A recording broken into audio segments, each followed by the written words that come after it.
All right, welcome back to Crash and Eddie. This is a Thanksgiving weekend edition, or week edition, I should say. It's the 23rd. It's almost Thanksgiving here in the U.S. I know we have people all over the world. This is such an international podcast. But we're going to just give you kind of a brief update. There's so much going on in crypto right now. And we're just gonna catch you guys up to speed, and then we'll make a couple other videos about some other stuff that's going on, some specifics. So, Crash, how are you, man? I'm great, Eddie. How you doing? Hanging in there, ready for some turkey, right? Oh yeah, yep. She got her thawing out now. Nice. How large of a bird are you going with, man? 15-pounder. 15er. All right. I am going over to my brother-in-law's house, so I don't have to worry about the bird at all. I just have to bring, I'm in charge of corn, actually. So that's an easy one. That's appropriate for you, Eddie. I know it. My family knows me as a corn nut, too, so. Yeah, have the corny guy bring the corn. Exactly. So we got a lot of green on the screen, man. I know. I'm looking at this. There's several on here that catch my attention. Like Dash. Dash is one I own that long. Speak up, brother. It said I owned that Dash a long time ago, and I got rid of it.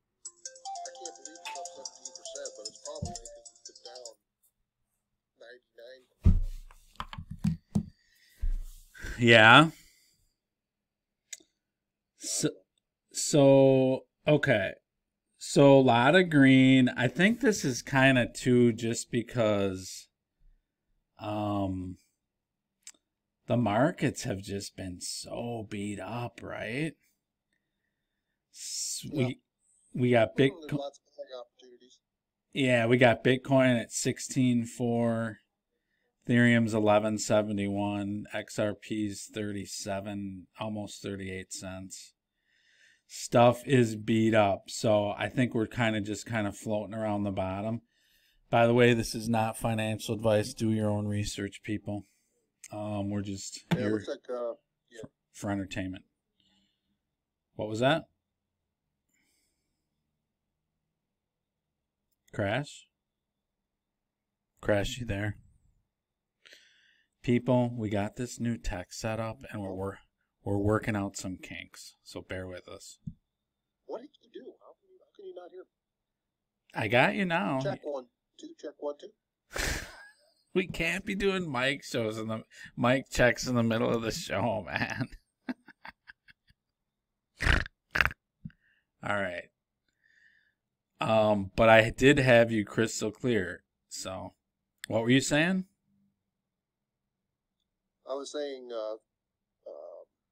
Solana is up like 18% today. Oh, is it? Switches. Well, it is because, it got beat up with this FTX thing, and I think most investors are starting to realize that they're actually in pretty good shape. Yeah, there was a lot of FUD going around, wasn't there, about Solana's going to be taken down, too? Yeah, that's the next one to go. Well, that's only the exchanges that have been having problems, and lending and, the support system. Show me a level 1 that's in the top 100 that's failed. Right. It's a lot of FUD going on. Hold on one second. We're back. Okay, so yeah, ton of FUD going on. But man, there's a lot of deals. IMO, there's a lot of deals out there. Yes, there is. So yeah, the stuff with FTX, I mean, there's a lot of fear about contagion now. And I think one of the biggest things, I'm sure the digital currency group, right? Yeah, they're the parent company to Genesis Lending. Right. And they're the parent company to a lot of stuff. It's like 150 crypto companies. They're pretty much like the heart of crypto, and I don't think they're in any danger going down. I think they're kind of negotiating. You know, Genesis started out wanting $1 billion. Then they're like, well, maybe we only need 500 million. But basically, Digital Currency Group must own a good chunk of Genesis anyways. And let's see. Silbert, I guess he just said, we've weathered previous crypto winters, and while this one may feel more severe, collectively we will come out of it stronger. Which, yeah, for sure. I agree with that. So DCG also owes Genesis a $1.1 billion promissory note by June of 2032. The note was created to assume liabilities from Genesis related to the collapse of crypto hedge fund Three Arrows Capital in June. While DCG attempts to recover, while DCG attempts to recover assets from 3AC's bankruptcy proceeding. So, yeah, this is. We knew they were going to take everything down, and this is just the way that they're doing it. And to me, this is a lot of regulatory capture. This is all about, okay, let's get the laws in place so we can do it. This is obviously a, look at the problem that crypto can be, Yeah, Gensler, it's really bugging me. I mean, where was he when Celsius was failing? Where was he when Voyager was failing? Where was he when, Luna was failing? That's his job to control that and not allow these kind of companies to destroy investors. He's a complete failure, if you ask me. I totally agree. A lot of people in crypto believe that. A lot of people in government do. I mean, he shouldn't be keeping his job. We'll see if he does. And the kicker is he wants to be Treasurer of the United States. So it's like, really? There's just, on the plus side, I think there's a lot of corruption being exposed. And I think it's really healthy, and it's going to be good in the long run, as painful as it is right now, Yeah, anytime you have a new asset class, I mean, they went through a lot of bumps in the road when they first started introducing mutual funds, and there was a lot of bad actors. They got weeded out. It just takes time. Yeah. So we'll see. There's still a lot of clamoring going on for Bitcoin going down to 10, 10K or lower. Yeah, it doesn't affect me one bit. There's no way I would give up my Bitcoin. I don't care if it went to $1,000. I wouldn't sell it. Yeah. Yeah. No. The long-term outlook is unbelievable. It is probably the biggest wealth transfer or generational wealth opportunity that most of us alive will ever see. Right. Yeah, I think so. And I think, although I'm definitely not a Bitcoiner, but I think it's the heart of a lot of this. And I think once you knew that they were going to do regulations like this, where there'd be some kind of catastrophe, and this is how they have to get it through. So just do it and be done with it, and let's move on. It's not going anywhere. This crypto stuff is... They've scared... The unfortunate thing is they've scared the average person absolutely away from this whole space. Yeah, they're scared to death. I get people calling me all the time. What's this whole FTX thing? Right.